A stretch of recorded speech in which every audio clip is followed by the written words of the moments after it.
Okay guys, ito po yung update sa Super Typhoon Inday. Bad news po ito dahil signal number 1 hanggang number 3 posible pong itaas sa ilang lugar sa ating bansa.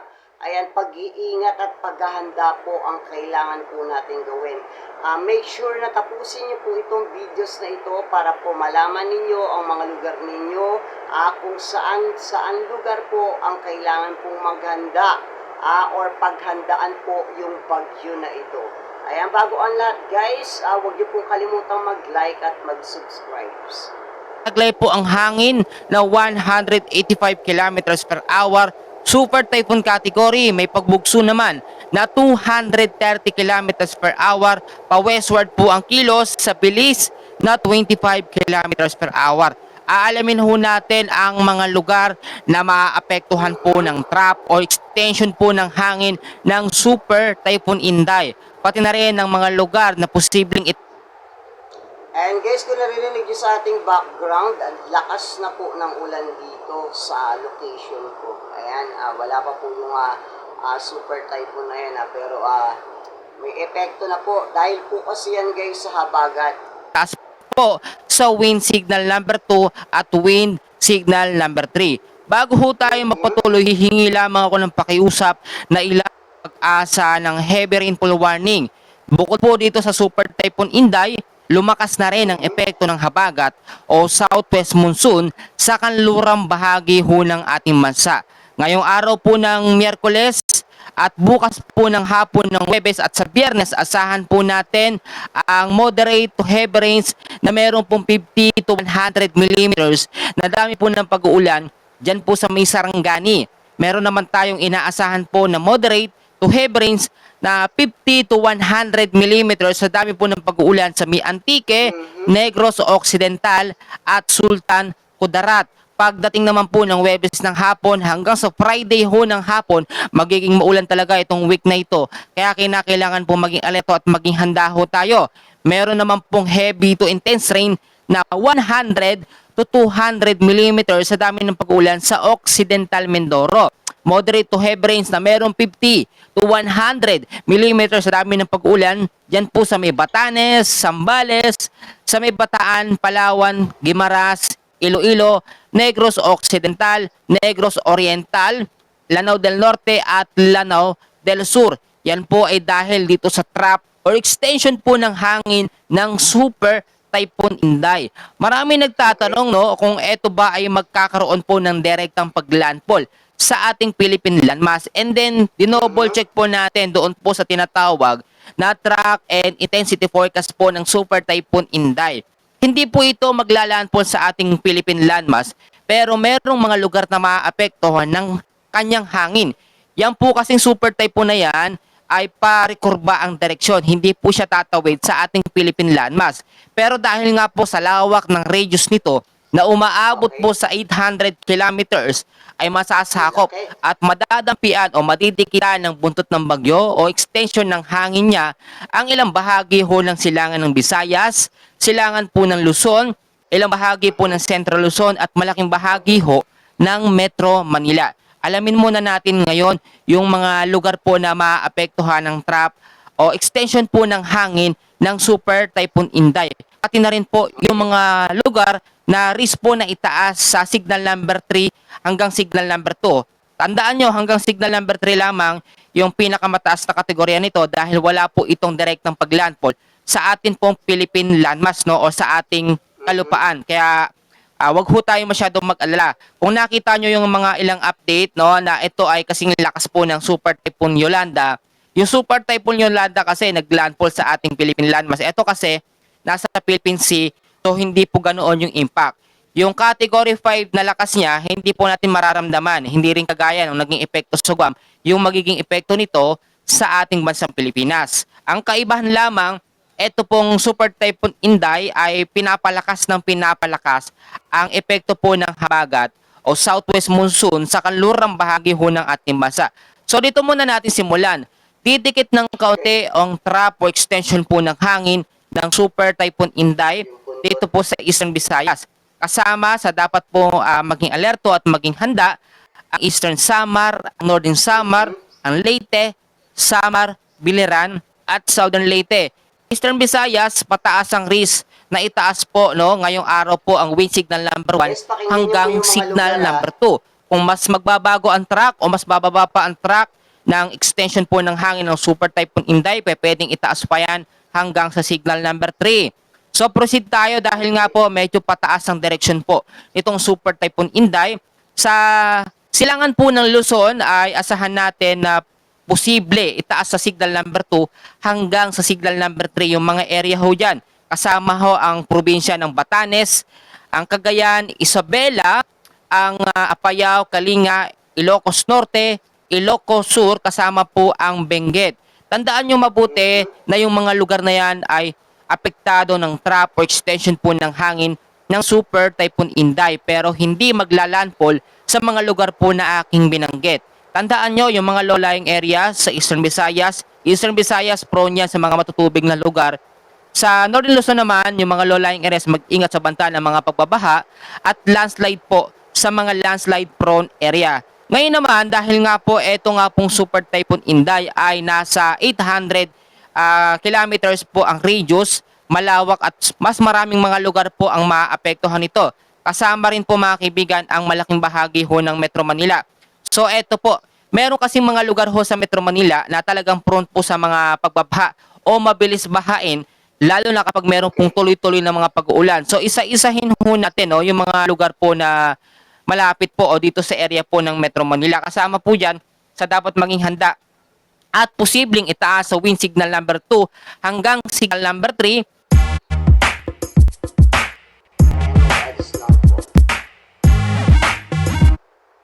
Kasama po dyan sa dapat maging handa at posibleng itaas sa wind signal number 2 hanggang signal number 3. Ito pong lugar po ng Maynila o Metro Manila, Kasama dyan ang Quezon, ang Rizal, Laguna, Batangas, ang Cavite, ang Mindoro, Marinduque at ang Romblon. So ito po ang mga lugar na medyo mababa o mabilis pong bahain. Tandaan nyo mabuti, maraming mga lugar sa Metro Manila yung mababa talaga, tulad po ng Marikina, Pasig, Quezon City, Valenzuela, Malabon, Navotas, Manila, Parañaque, Las Piñas, Makati, BGC at ang Ortigas. Yung mga lugar ho na yan, kapag umulan ho ng 1 hanggang 2 oras, talagang umaapaw na yung mga tubig. Kaya nga lagi kong sinasabi, Metro Manila paulit-ulit, low-lying areas, mga basura, isegregate natin yung mga plastic at huwag pong pakalat-kalat sa mga kanal dahil magkakaroon tayo ng mga biglaang pagbabaha kapag yan ho ay bumara at talagang hindi natin gugustuhin yun, Ito pong banta ng Super Typhoon Inday, malaki po yung magiging impact nito at wala man yung direktang paglandfall. Tandaan ho ninyo, wala man direktang paglandfall, hangin niya, matindi naman mga pag-ulan ang mga maibibigay niyan sa mga lugar po na malalapitan nito o matitikitan. Ngayon naman po, alamin natin yung mga kategorya na meron po ngayon sa bagyo kasi bago ho lumabas ng ating Philippine Area of Responsibility, etong Super Typhoon Inday, pagdating po ng Sabado hanggang sa Linggo po ng umaga, ay mananatili ito bilang malakas na bagyo. Pag sinabi nating malakas na bagyo, mananatili yan sa pagiging Super Typhoon category. At paglabas naman yan, magiging Typhoon category papunta po sa Taiwan. So yung landfall scenario, mas mataas ang chance sa Taiwan. Wala po itong direktang paglandfall po sa ating Philippine landmass pero maging alerto. Ito po, pag sinabi ho kasi natin na Super Typhoon Category, Category 5, Signal number 5 ang mga areang maaapektuhan. Lalo na kapag pinakasentro at pinakamata ng bagyo. Yan po ay nagtataglay ng hangin 185 kilometers per hour hanggang 200 o pinakamataas na 250 to 300 kilometers per hour na lakas ng hangin. Yung po talaga yung tinatawag natin na life-threatening na lakas po ng hangin. At hihina sa pagiging typhoon. Ang typhoon category naman 118 to 184 kilometers per hour. Severe tropical storm category 3. Category 2 naman si tropical storm. At yung category 1 naman yung pinakamahina, ito po yung tropical depression. May nagtanong po sa atin doon sa comment section at ang tinatanong, pagkatapos daw po ba na makalabas ng ating Philippine Area of Responsibility, etong Super Typhoon Inday ay may panibagong bagyo ba na susunod, Sa pagkatala ho ng pag-asa, ngayong July, no, ay nasa 2 hanggang 4 na bagyo ang posibleng pumasok sa ating Philippine Area of Responsibility. At pangalawa na nga po, etong Super Typhoon Inday. Nauna na yung bagyong Henry, pero mahina lamang yon. So, meron pa tayong ine-expect ko inaasahan na 2 bagyo and hopefully wag na yung tumuloy. Eto po, no, dinouble check natin doon sa tinatawag natin na tropical cyclone potential po ng pag-asa. And then nakita ho natin paglabas ng Super Typhoon Inday sa Sabado hanggang sa Linggo na yung pinakatagal niyan, may panibagong low pressure area na mabubuo po sa may silangang bahagi ho ng ating bansa.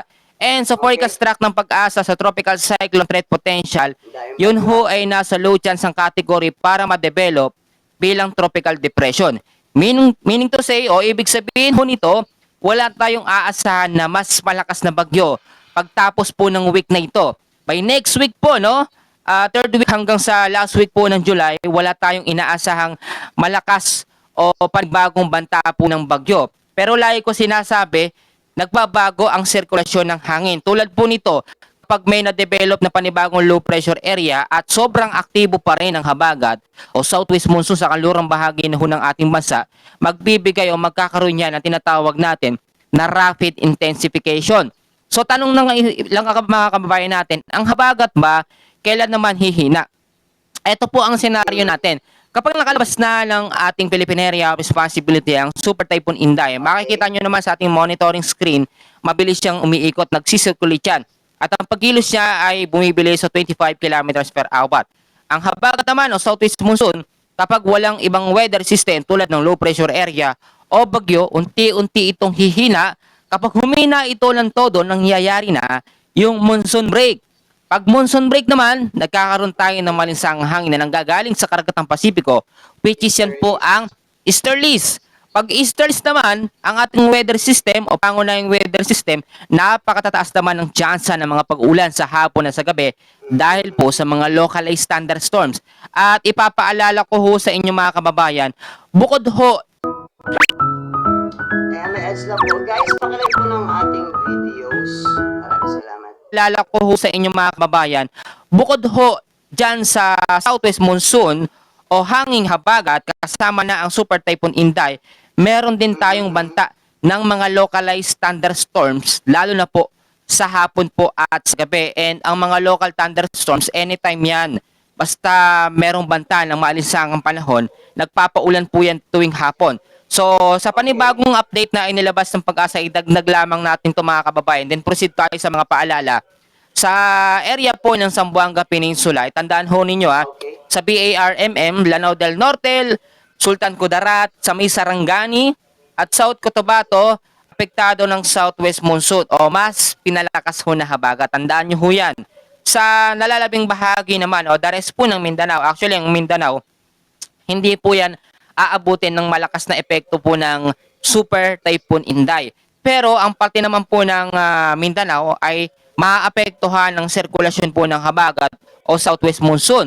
Kaya kung makaranas o makaramdam po yung mga kababayan natin sa may silangan po ng Mindanao, kung sino-sino man po yung nasa Mindanao area, kung makaranas kayo ng pag-ulan dyan dahil po yun sa habagat, hindi po dahil sa Super Typhoon Inday. Ang Super Typhoon Inday mostly pararamdaman parteng Eastern Visayas, silangan po ng Luzon, extreme Northern Luzon, Metro Manila, dito sa Western and Central Luzon.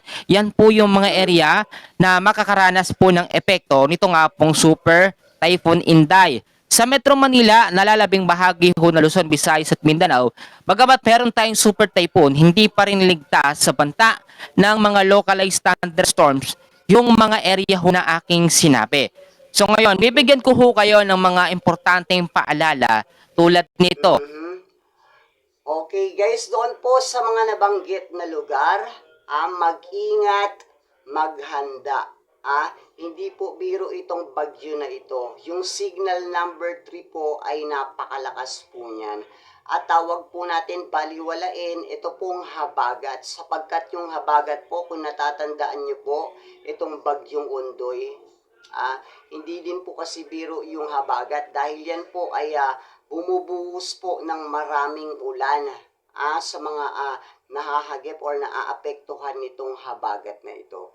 Ayan, patuloy po tayong mag-a-update po sa ating mga viewers para po sa update ng bagyong Super Inday na ito para po makapaghanda po ang ating pong mga viewers. Ayan, maraming salamat po.